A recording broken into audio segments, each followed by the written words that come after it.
자, 예. 오늘은 저번 시간에 지구계가 어떤 권으로 되어 있는지에 대해서 알아보았는데요.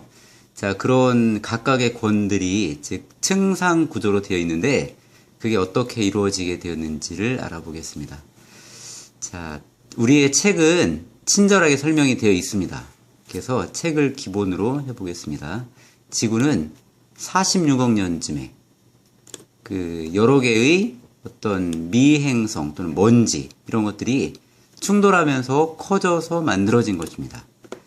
그러다 보니까 충돌하다 보니까 지구의 초반에는 뭐 바위 이런 것들이 따로 있었던 게 아니라 뭐 바다도 있었던 게 아니라 뜨거운 마그마가 어떤 펄펄 끌어넘치는 그런 마그마 바다처럼 표면이 이루어진 원시 지구의 형태였습니다. 자, 이제 마그마라고 하면 이제 녹아있는 물질이 위아래 막 섞여 있는 거잖아요. 자, 그 상태에서 무거운 철이 많이 포함된 마그마는 가라앉았을 것이고, 그 다음에 상대적으로 가벼운 마그마는 떠올랐겠죠. 자, 가벼운 것에는 규산염이라는 것으로 되어 있는 건데요. 규산염이라는 것은 규소와 산소가 포함되어 있는 것들을 말합니다. 그래서 무거운 마그마는 철과 니켈 같은 것들이 많이 들어있는데, 그런 애들은 무거우니까 가라앉아서 지구 중심적으로 끌려 들어가서 핵을 만들었습니다. 반면에 가벼운 규산염질, 아까 규소와 산소로 만들어진 그런 마그마들은 가벼우니까 떠올라서 멘틀을 만들었겠죠. 자, 그 멘틀이 식으면 지금의 지구의 껍질, 지각이 만들어졌겠네요. 그 다음에 이제 식는 과정에서 이제 상당히 많이 운석 충돌 과정에서 또는 화산 활동으로 공기 중에 모여있던 수증기, 이 수증기가 차가워지게 되면, 지각이 만들어지고 차가워지게 되면 수증기가 물방울로 변합니다. 이것을 응결이라고 합니다. 응결이란 수증기가 물방울로 변하는 그런 과정을 응결이라고 하는데, 자, 그 과정에서 수증기가 물방울로 변해서 초기에 상당히 많은 양의 비를 지구에 뿌렸겠죠. 그럼 그 비는 낮은 곳에 모여서 바다를 만들었습니다. 자, 아까 규산염이라는 걸 말했는데요. 우리 학교 운동장 또는 우리 학교 뒤편의 산에 있는 대부분의 바위, 모래 이런 것들은 다 규산염, 규소와 산소가 주성분인 그런 성분으로 되어 있습니다. 그러니까 핵에 있는 금속 성분에 비하면 좀 가벼운 것들이라고 할 수 있겠죠. 자, 원시 바다가 만들어지면 금성에 굉장히 많이 있었던 이산화탄소가 지구에는 더 많이 있었을 것 같습니다. 그 이산화탄소, 막 흔들렸네요, 화면이. 자, 굉장히 많이 있던 이산화탄소가 바다에 녹아 들어갑니다. 바다에 녹아서 그 탄산과 칼슘이 결합되어진 탄산칼슘. 자, 그런 것들을 탄산염의 형태로 직권에, 즉 땅에 멘틀이라거나 이런 지각 그런 곳에 고정되어 버렸습니다. 자, 그런 과정을 거쳐서 직권, 기권, 수권을 만들고, 자, 거기에서 이제 생물체가 자라야 되는데, 자, 그렇다면 생물은 어떻게 나타나게 되었을까요? 자, 지구는 만들어지자마자 이런 많은 생명체가 동시에 나타난 게 아니라 지구의 역사와 함께 진화의 과정이 이루어졌다고 합니다.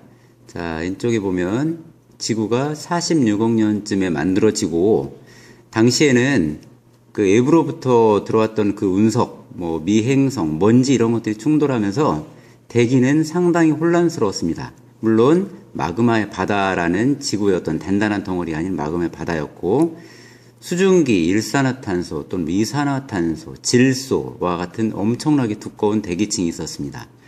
자, 그리고 물론 우주에서 들어오던 우주선 또는 태양풍이라는 것이 밀려 들어왔습니다. 우주선이라는 것은 우리가 타고 다니는 이런 비행 물체가 아니라 우주에서 들어오는 위험한 광선이라는 뜻입니다. 이런 것들은 생명체에게 치명적인 것입니다. 자, 이런 것들이 빨간색이고, 그 다음에 자외선은 파란색인데, 자외선과 우주선과 태양풍이 마구마구 쏟아져 들어왔는데, 자, 지구가 외핵 물질이 유동하는 과정에서 지구에 자기장이 만들어졌고 그 자기장 때문에 지구에 자기권이 생겼습니다.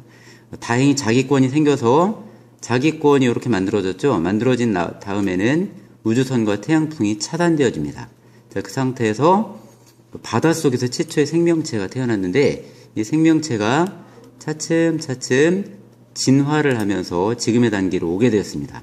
자, 그리고 자, 이제 차츰차츰 어떤 그 복잡한 형태의 생명체가 나타나게 되고 바닷속에서 자, 한 10억 년이 조금 지나서 지구에 파란색마저 잘 들어오지 않게 되었습니다. 즉 자외선을 차단시키는 무슨 층이 생겼죠? 성층권에 있다는 오존층이 만들어졌습니다. 오존층이 만들어지고 나면 자외선이 차단되어지면서 물속에서만 살던 생물들이 드디어 어디로 올라올 수 있게 되나요? 예, 육지로 올라올 수 있게 되었습니다. 자, 그리고 이제 요즘부터 이제 단단한 골격의 생물이 출현했다라고 하는데, 골격이 단단하면 나중에 이제 배우겠지만 얘들이 썩지 않고 땅 속에 보존된 상태에서 어떤 화석화될 수 있습니다. 자, 이때쯤부터 이제 단단한 생물이 나타나던 화석이 나타나는 시대가 됩니다. 자, 오존층이 만들어진 이후에 매우 빠르게 육상의 식물이 자라고 동물이 자라고, 자, 지금 가장 인류를 포함한 가장 고등동물이라고 할 수 있는 포유류가 번성하게 됩니다.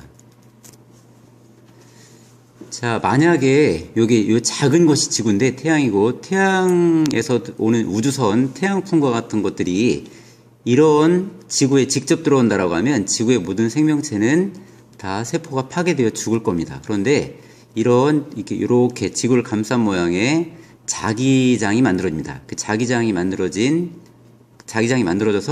들어오던 에너지가 직접 들어오지 않고 이렇게 밀려 나가거나 일부만 들어옵니다. 이런 걸 자기장이라고 하고, 이걸 발견한 사람, 이런 띠를 벤 앨런대라고 하는데, 발견한 과학자 이름을 따서 벤 앨런대라고 하고, 자기장이 지구를 지켜주는 모습입니다. 자, 그리고 사진은 우주왕복선에서 찍은 오로라의 모습인데요. 오로라라고 하는 것도 아까 보았던 그 자기장의 보호에 의해서 일정한 지역에서만 나타나는 현상입니다. 아름답게 보이지만 지구를 지켜내는 눈물겨운 노력입니다. 자, 태양은 언제나는 아니지만 상당히 많은 물질, 코로나 생기거나 또는 플레어와 같은 현상이 나타날 때 굉장히 위험한 광선을 많이 내보내고, 특히 많이 밀려올 때 자기 폭풍이라고 합니다. 그런 것들을 막아주는 것이 자기장입니다. 자, 오존이 만들어진 과정이 나와 있고요. 책을 잘 보고 오시기 바랍니다. 이런 만들어진 오존들이 성층권에 축적되어서 오존층을 만들어서 지금 인류를 포함한 생명체가 살아가는 데 중요한 역할을 했습니다. 자, 수업 시간에 봅시다.